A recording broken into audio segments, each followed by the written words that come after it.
નમસ્કાર મિત્રો, આપણે ઉદ્દીપક એક શબ્દ સાંભળ્યો છે. જ્યારે આપણે ભણતા ત્યારે પર્યાવરણમાં ઉદ્દીપકનું આવતું, અને જ્યારે ભણતા ત્યારે તો સમજણમાં નહોતું આવતું.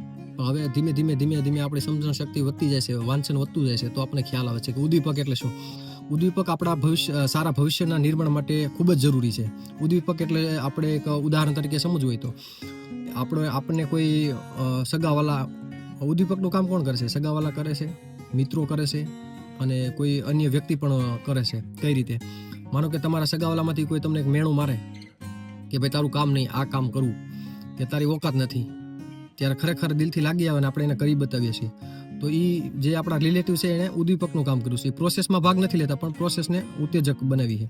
એક બીજું ઉદાહરણ સમજીએ કે બે કપલ છે, એમની વચ્ચે પ્રેમ પાંગરે છે, અને ધીમે ધીમે છોકરીને રિયલાઇઝ થાય છે કે ભાઈ આની આર્થિક પરિસ્થિતિ બરોબર નથી, આની સાથે ભવિષ્ય મારું ખરાબ છે, અને પૈસાનું કારણ દર્શાવી અને એને જિંદગીમાંથી નીકળી જશે.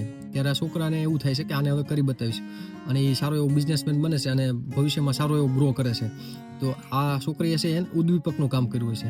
તો આશા રાખું છું કે ઉદ્દીપક નો જે અર્થ છે એ તમને ડેફિનેશન ડીપમાં સમજાણી હશે. અને આપણા જીવનમાં આવા ઉદ્દીપક હોવા જરૂરી છે, આવા મેણાટોણા હોવા જરૂરી છે. તો જ આપણે આગળ વધશું અને આગળ વધવાની પ્રેરણા મળશે, અને આપણે અંદરનો જે દીપક છે એ જલતો રહેશે. શેના દ્વારા? ઉદ્દીપક દ્વારા, બીજા દ્વારા. તો હવે આપણે મળશું નેક્સ્ટ વિડીયોમાં, અને આવા બુકના કન્ટેન્ટ તમારી સમક્ષ લાવતો. જો વિડીયો સારો લાગ્યો તો લાઈક કરો, કોમેન્ટ કરો.